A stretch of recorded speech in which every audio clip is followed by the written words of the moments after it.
I pulled up my feedback and saw that I had a negative feedback. So, 'tis the season, I suppose, for negative feedback in returns.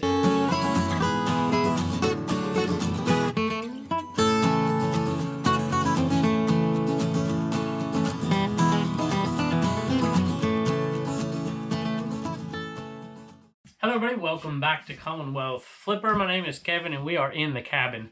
And I was just about ready to roll this thing, I storyboard each episode, each video that I do. I guess, I don't know what you want to call it. Each show, whatever you want to call it. I storyboard it. And I like to see things visually. I don't like lists, bullet point, just straight down, whatever, Roman numeral stuff. I like to see a visual of what I'm going to do. I used to coach, well, I still coach baseball, but I used to be the head varsity baseball coach for 2 programs, varsity and JV, and I would run them all together, and I would storyboard what the practice would look like. These players are going to be here from this time to this time with this coach, and this is what we're working on.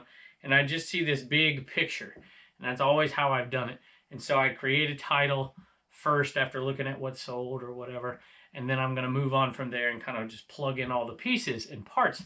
And so I had a video ready to go. It was going to talk about titles of eBay listings because I think titles are important, and mistakes in titles can cost you sales, and they can make items sit for a long, long time.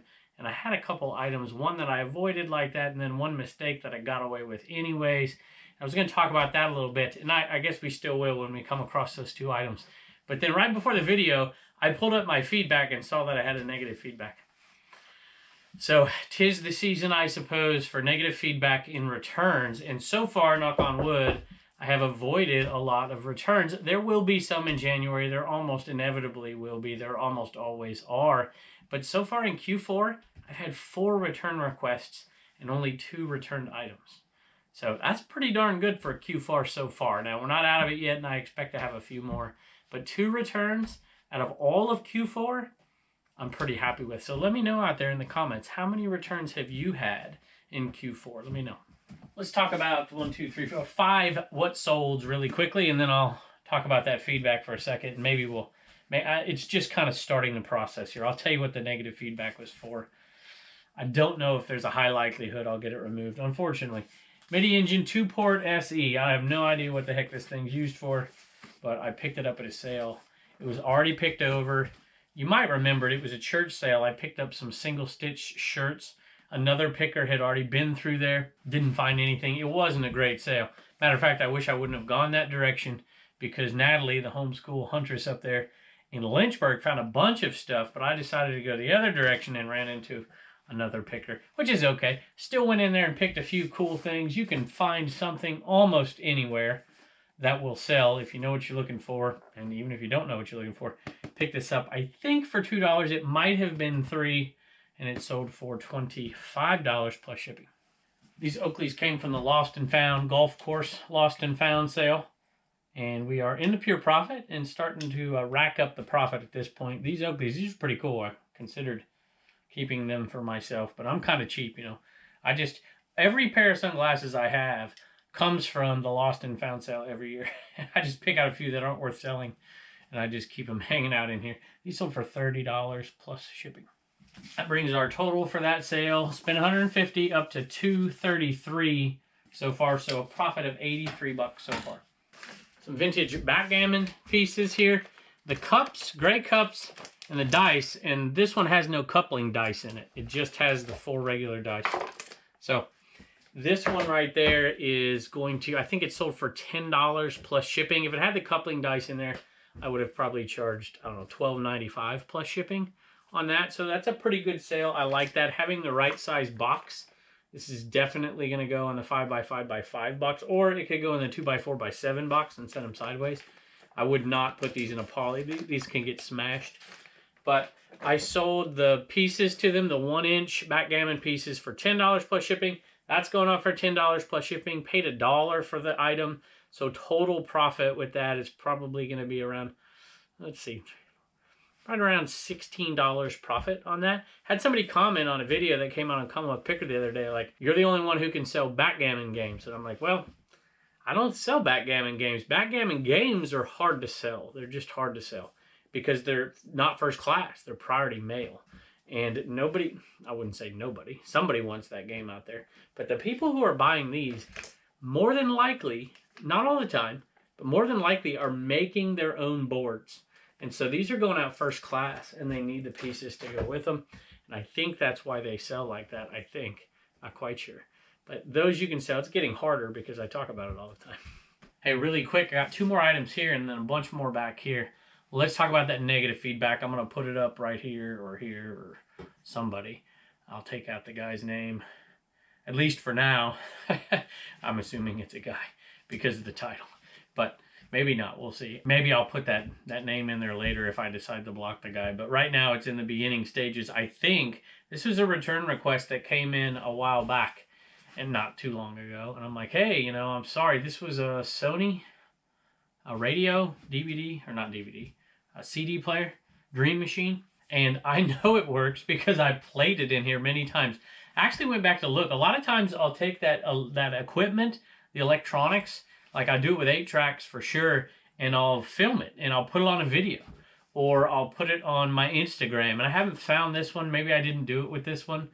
But a lot of times I'll do that so I have proof that the thing works. Not that I could ever really use it, I suppose. Although one time we did use it. I think we used it successfully. But, you know, I'm a little weary being on YouTube that people will do this kind of thing just on purpose out of spite. I don't know that it's happened before, and I don't know that this is what's going on either. I highly doubt it, actually. But I don't know. Maybe I'm a little paranoid about that, but I suppose it could happen. So I offered this guy, he's like, hey, it doesn't work. Offered him full return. I'm like, I'm sorry, you know. In my mind, I know it works because I played it in here. I played dozens of CDs. I listened to the Hokie game on here a few weeks back, maybe a month ago. So I know it works, and I love those things, and I thought about keeping it. But I ended up selling it, and he says it doesn't work. So I said, listen, I'll definitely do a full return. I'll pay for the return shipping. Just send it back. You know, he's already opened the request, no problem, and we'll take care of it. Never heard back from him. And it's getting closer and closer to the deadline for him to ship it back. I'm like, maybe this guy's never going to ship it back. And all of a sudden, I get a negative feedback. Don't buy from whatever. I can't remember exactly what it says.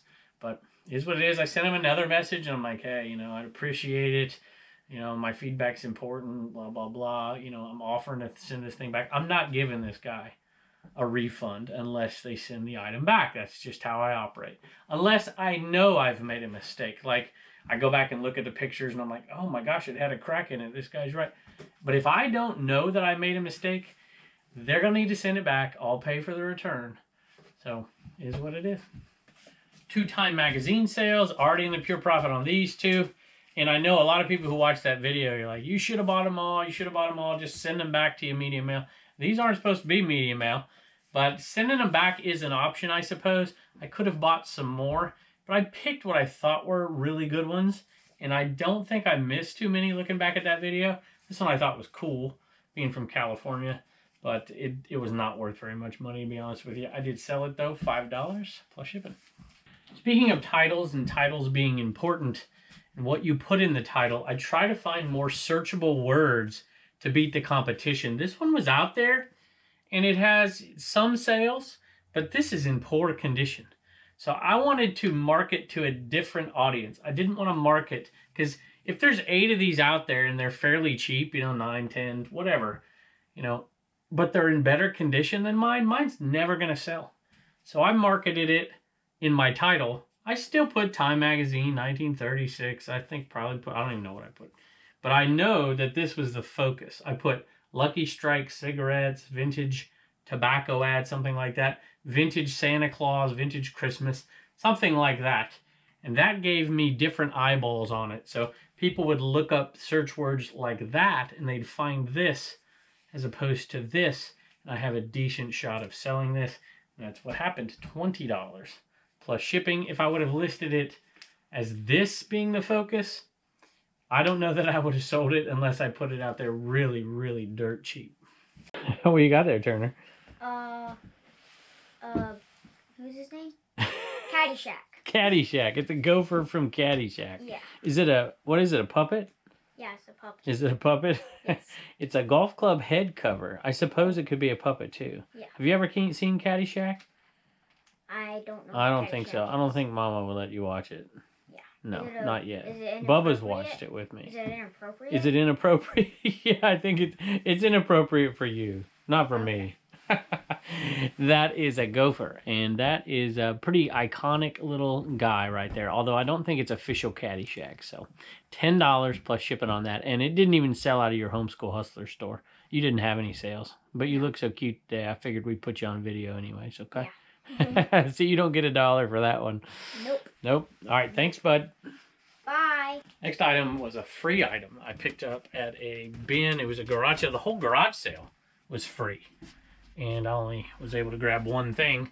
But I grabbed this one right here, if I can find it. It's in the West Virginia bin somewhere. It's a small, that might be it right there. My wife listed this one. Let's see. It looks somewhat similar. Relic. Yep, that's it. By Fossil. And that was a freebie. So $9 plus shipping on that one. Not too bad. This one went out to a viewer, if I can find it. Red Skeleton, there it is right there. And 6, I think, 81, 71, 91, something like that, plus shipping. Went to the Vintage Hobo. And that's Debbie and Jeffrey. So we appreciate it. Hopefully you enjoy that one right there. I probably should have watched that. I like that old stuff. It's good stuff. So the Vintage Hobo, I think that's your eBay store name, if I remember that correctly. And thank you for the kind words, and a Happy New Year, and best of luck to you all this year. Next one was a bad buy, unfortunately. I think it's, I don't even know where it is. Oh, I know where it is. This one was something I picked up, I think, at a thrift store for a couple of bucks, and it turned out to be not the greatest buy in the world, but we're still going to make money. Here it is right here. I'm trying to remember where I got it. I think it was a $2 buy. I don't see a sticker, like a residue from Goodwill or something, so maybe I did buy it at a garage sale. But when I got it home, it was missing, what was it missing? I think it was missing the bag. Now this one looks, or no, it was missing the hat. That's what it was missing. And some of these you got to be careful and look, right? See, headpiece with hair should be in there. Sometimes some of the things that you see on the picture aren't included, but I didn't take the time to look through it because it was so cheap. And it sold without the hat. Now it looks absolutely filthy, but it's supposed to look absolutely filthy. If you can see here, it already is filthy. That's the way Twisty was. So anyway, it's over $10 plus shipping, and I probably paid a couple of bucks. I wouldn't have wasted the time. It's not a waste, I suppose, but the time to take it out, to research it, to lay it out, to take pictures of it, the fact that it's missing the hat, you got to figure all that out. And then to ship it, you know, it's probably 10 to 15 minute process total, which, you know, we'll make like $6. It's not the end of the world, but it's not what I like. I'd rather sell something like this and make, you know, the same amount of money as this, because this is easy. Snap a couple of pictures, sell it, ship it. Very few items have been in my store longer than this thing. And it finally had it on 25% off clearance. Somewhere under $10, I think. So happy to have this gone. Sold a ton of stuff. I remember buying this lot of vintage Fisher Price.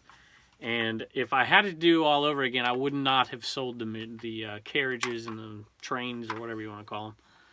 And I wouldn't have sold them separately. I actually did. These have been listed longer than I've had my antique booths. And I've had my antique booths for a long, long time. I think I just would have thrown them in there if I had those. Another cheap one. I don't do this very often anymore. Liberty Journal comes out, and occasionally there's something on the cover that I'm like, yeah, somebody might want that. You know, that's not like a Liberty person would want it. In this case, it's Liberty's William Byron Heads to NASCAR Cup Series. And so there's a little following for him that would be outside of this. So anyway, $4 plus shipping.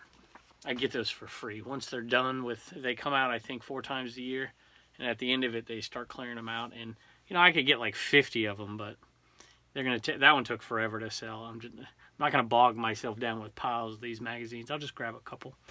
This one went out to Jessica. So, Jessica, thank you. This isn't one of the more popular pictures, I think. It's not as iconic as some of the other ones, but I like it. It's a Vermeer. So, the Dutch painter, Vermeer, and the Dutch became, well, here's my little hit. I'll keep this one really short here. The Dutch, here's the sequencing. The Portuguese are the first out of Europe when this exploration begins. And then the Spanish, And then, relatively, the Dutch and the English and the French are all coming thereafter. The Dutch become extremely wealthy, extremely quick. And you have, usually when you have massive wealth, you have a golden age of art. And that's what happens. The Rembrandts and Vermeers, although he wasn't all that famous during his life. And the great Dutch artists of the golden age, I think the middle, late 17th century, I think. You got to forgive me here. That's not my specialty in history, but nonetheless, I think it's interesting. And it's called, I think it has a few titles, but The Girl with the Golden Earring. And in my title, I put eating instead of earring. So if I was actually selling it now, the people who are looking at this would have looked up Commonwealth Picker, not The Girl with the Golden Earring. But if this, look at that. Pretty interesting looking face right there. If you look at the real picture of the girl with the golden earring, if y'all know who Thrift Mine is out there, if y'all know who Pam on Thrift Mine, and if you look at the real Vermeer, kind of looks a little bit like Pam. And Jessica left a message, and Jessica, thank you for your support of the show. You seems like you've always been here. I didn't turn my TV on up here though, so. But thank you for the kind words, and we're glad you're able to contribute, and thank you for contributing to this process, and we wish you a happy 2021. Jeffrey and Rochelle are getting an Enaman out of the CommonwealthPicker.com store. I'm certain they're out by now. Maybe, I don't know, maybe not. Maybe I've re-upped it. I'll put another 10 out there. So thank y'all for that. Jeffrey and Rochelle, and I think Rochelle spelled with an I, so thank you. Oh, I haven't said this in a while, and we hope he gets things moving for you. All right, thank you as always for joining us. Don't forget, leave in the comments how many returns you've had, and how many have requested a return versus how many have actually sent it back. And any crazy negative feedback stories too. Thank y'all for joining us, and we can't wait to see you next time. Hey Reagan, how you doing? Good. We have a sale out of the CommonwealthPicker.com store. What'd you sell? We Get Things Moving mug, and Judy got that. Judy got that. All right, Judy. The enema hug, that's right. And we've decided, I don't know if y'all caught that, but this is the only mug that's permanent. It'll always be in the store. Yes. The other ones, when we run out, we run out. And we're getting down to the last box. I think we're maybe at 40 or so left on those. And then we're going to transition to another one. So, anyway, thank you, Judy. We appreciate it. Bye. And don't forget to get your stickers at CommonwealthPicker.com.